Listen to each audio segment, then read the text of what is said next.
Jadi setiap individu Batak wajib memahami hakikat dalihan Natolu melalui semboyan Somba marhula-hula, manat mardongan tubuh, elek marboru.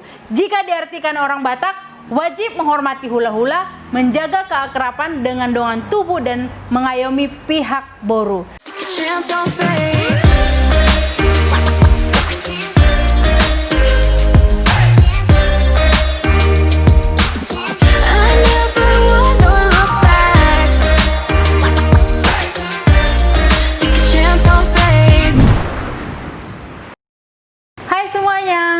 Boha kabar Disan, apa kabarnya? Oke, kita masih membahas seputar suku Batak. Emang suku Batak ini nggak ada habisnya kalau dibahas. Makin dibahas, makin panas, makin penasaran. Tapi sebelumnya saya mengucapkan terima kasih kepada semua saudara-saudaraku, itoku, edaku. Tapi sebelum kita lanjut, jangan lupa subscribe, like, dan komen, dan share video saya ini agar video ini semakin berkembang. Kita pasti setuju kalau suku Batak dikenal dengan keunikan adat istiadatnya. Menurutnya, eratnya ikatan kekeluargaan dalam suku Batak sangat dipengaruhi oleh faktor alamnya. Kondisi alam yang didiami masyarakat Batak mendorong mereka untuk menjalani aktivitas berladang ataupun bersawah, di mana proses produksinya dilakukan dengan cara berpindah-pindah, tidak menetap di sebuah area atau wilayah sebagaimana pola produksi sawah. Kehidupan zaman dulunya memang manusia itu selalu berpindah-pindah untuk bisa melangsungkan kehidupannya, atau nomaden disebut. Kebutuhan berpindah-pindah tersebut lebih efektif dilakukan melalui unit kerja yang kecil. Dan unit sosial terkecil yang efektif untuk pola produksi macam ini adalah keluarga. Kondisi tersebutlah yang diyakini mampu membangun kekuatan ikatan kekerabatan dalam masyarakat Batak. Dari sini pula lah konsep kebudayaan Batak lahir, yakni Dalian Natolu. Konsep tersebut menjadi fundamen dasar bagi masyarakat Batak. Tak hanya dalam upacara adat saja, dalihan Natolu juga merupakan kewajiban yang berlaku dalam kehidupan sehari-hari orang Batak. Dalihan Natolu bisa diartikan sebagai tungku. Manusia tidak mungkin hidup tanpa makanan, dan sudah menjadi kodrat manusia untuk mengolah makanannya yang sekaligus menjadi pembedanya dengan makhluk ciptaan Tuhan yang lainnya. 3 tungku merupakan perlengkapan masak sederhana yang lazim digunakan masyarakat Batak terdahulu. Konon katanya, ketiga tungku masak inilah yang kemudian dianalogikan sebagai relasi sosial yang dijalani oleh masyarakat Batak berdasarkan hubungan kekerabatan. 3 komponen dalam Dalian Natolu adalah hula-hula, dongan tubuh, dan boru. Hula-hula merupakan laki-laki dari pihak keluarga istri atau ibu, atau bisa juga dipanggil dengan tulang. Dalam budaya Batak, posisi ini sangat dihormati. Bagi masyarakat Batak yang patrilineal adalah istilah anak do sibowan goar, boru do sitibo paret nihalak, yang artinya anak laki-laki dianggap sebagai membawa nama keluarga yang meneruskan garis keturunan. Sementara perempuan nantinya akan menjadi bagian dari keluarga lain. Pihak keluarga perempuan mendapat penghargaan yang tinggi karena pihak laki-laki telah mengambil anak perempuannya untuk masuk dalam keluarga laki-laki. Pihak perempuan pantas dihormati karena mau memberikan putrinya sebagai istri, memberi keturunan kepada satu marga. Penghormatan ini tidak hanya diberikan pada tingkat ibu, tetapi sampai kepada tingkat opung dan seterusnya. Disebutkan nasomba marhula-hula siraraon ma gadongna. Gadong dalam masyarakat Batak dianggap sebagai salah satu makanan pokok pengganti nasi. Ya kan, mungkin karena beras dulu susah, jadi gadong lah penggantinya. Khususnya sebagai sarapan pagi atau bekal makanan selingan waktu kerja. Siraraon adalah kondisi ubi jalar atau gadong yang rasanya hambar, seakan-akan busuk dan isinya berair. Pernyataan itu mengandung makna pihak yang tidak menghormati hula-hula menemui kesulitan dalam mencari nafkah. Jadi itu makanya dikatakan somba marhula-hula. Dongan tubuh bagi orang Batak adalah pihak semarga. Ya, bisa diartikan sebagai saudara sekandungan dalam bahasa Indonesia.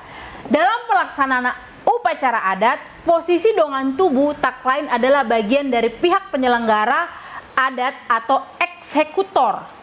Sebelum acara adat dimulai, orang Batak akan pertama kali mengumpulkan rekan-rekan semarga, khususnya yang tinggal berdekatan menyelenggarakan prosesi adat.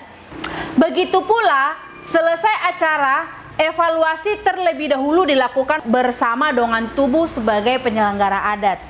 Kerabat semarga harus saling terbuka dalam mengutarakan pendapat dan mengutamakan kekompakan dalam menjalankan adat. Dongan tubuh dalam adat Batak selalu dimulai dari tingkat pelaksanaan adat bagi tuan rumah yang disebut suhut. Kalau marga A mempunyai upacara adat, yang menjadi pelaksana dalam adat adalah seluruh keluarga marga A. Kalau ditarik silsilanya ke bawah, jadi satu rumpun lah ya kan. Contohnya kayak aku kan, serumpun itu si Matupang, si Anturi, si Ubrian, berarti itu adalah dongan tubuh namanya. Gambaran dongan tubuh adalah sosok kakak dan adik. Secara psikologis, dalam kehidupan sehari-hari, hubungan antara kakak dan adik itu pasti sangat erat. Namun, satu-satu hubungan itu akan renggang, bahkan bisa menimbulkan perkelahian. Seperti umpama, akana somanat mardongan tubuh, natajoma adopanna. Ungkapan itu mengingatkan, mardongan tubuh atau yang satu marga berpotensi terjadi pertikaian yang sering berakhir dengan adu fisik. Tapi itu jarang ya kita temukan ya kan, karena kita itu Batak memang kita saling menghormati. Dalam adat Batak, posisi ini dipegang oleh pihak keluarga adik kakak perempuan dari penyelenggara acara. Mereka berperan sebagai penguasa dapur yang membantu pihak penyelenggara dalam menjamu acara. Segala hal yang berkaitan dengan hal teknis seperti stok pelayanan konsumsi, kebersihan, kelayakan rumah, atau tempat berlangsungnya acara berada di tanggung jawab boru. Jika dongan tubuh menentukan kelangsungan peranata acara, maka pihak boru bertanggung jawab segala hal teknis yang berkaitan dengan kebutuhan tersebut. Pasca keberlangsungan acara, pihak boru akan memberikan masukan dan kritikan dengan secara langsung. Tahu kalian weh, Dalihan Natolu merupakan sebuah sistem kekerabatan yang mengandung nilai-nilai demokrasi di dalamnya. Sebelum trias politika dikenal di Nusantara, masyarakat Batak sudah menjalankan sebuah sistem demokrasi kuno yang memiliki kemiripan fungsi. Dongan tubuh menjadi penyelenggara adat, mengambil peran sebagai eksekutif yang bertanggung jawab mengambil komando dalam berjalannya adat. Sementara boru mengambil kedudukan sebagai legislatif, oposisi yang melengkapi dan memberikan masukan penyelenggara acara. Sedangkan hula-hula memberikan petua berdasarkan hukum adat terhadap penyelenggara mengambil peranan yudikatif. Menariknya, sistem Dalihan Natolu ini tidak berlaku statis, artinya tidak berlaku tetap. Setiap orang Batak bisa mengambil ketiga fungsi dan peranan tersebut dalam acara adat yang berbeda-beda, tergantung posisi kekerabatan yang disandangnya dalam sebuah upacara adat. Tidak ada yang hanya selalu mengambil posisi sebagai hula-hula saja, atau posisi sebagai boru aja, ataupun posisi dongan tubuh aja. Jadi contohnya nih saya artikan, saya di satu acara saya bisa menjadi hula-hula dan saya juga bisa menjadi boru. Di satu pesta saya juga bisa menjadi dongan tubuh, dan setiap orang akan menjalani ketiga posisi tersebut. Dia bisa jadi hula-hula, bisa jadi boru, bisa jadi dongan tubuh.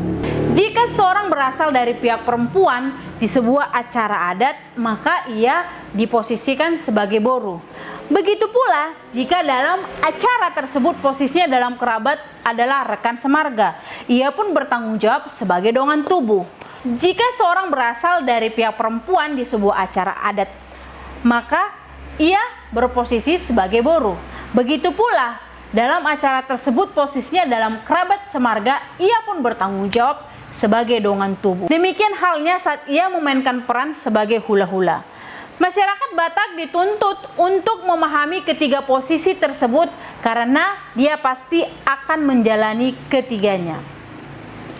Dailan Natolu inilah yang mengikat sistem kekerabatan dalam budaya Batak. Ia berciri dinamis sekaligus saklek dalam pelaksanaan adat. Artinya harus, saklek itu harus. Ketiganya memiliki kedudukan yang sama penting dan fungsi dan peranannya masing-masing. Sampai sekarang budaya tersebut masih terus dipertahankan, baik dalam upacara adat maupun kehidupan kehidupan orang Batak. Tiap individu Batak wajib memahami hakikat Dalihan Natolu melalui semboyan Somba marhula-hula, manat mardongan tubuh, elek marboru. Jika diartikan orang Batak wajib menghormati hula-hula, menjaga kekerabatan dengan tubuh, dan mengayomi pihak perempuan. Dahilan Natolu adalah filosofi atau wawasan sosial kultural yang menyangkut masyarakat dan budaya Batak. Dahilan Natolu menjadi kerangka yang meliputi hubungan kerabat darah dan hubungan perkawinan yang mempertalikan suatu kelompok. Dailan Natolu tungku yang berkaki 3, bukan berkaki 4 ataupun 5. Berkaki 3 sangat membutuhkan keseimbangan yang mutlak. Jika satu dari ketiga kaki tersebut rusak, maka tungku tidak dapat digunakan. Kalau kakinya 5, jika satu kaki rusak masih dapat digunakan dengan sedikit penyesuaian peletakan beban. Begitu juga yang tungku dengan berkaki 4. Tapi untuk tungku yang berkaki 3 itu nggak mungkin terjadi. Inilah yang dipilih leluhur suku Batak sebagai falsafah hidup dalam tatanan kekerabatan antara sesama yang bersaudara dengan hula-hula dan boru.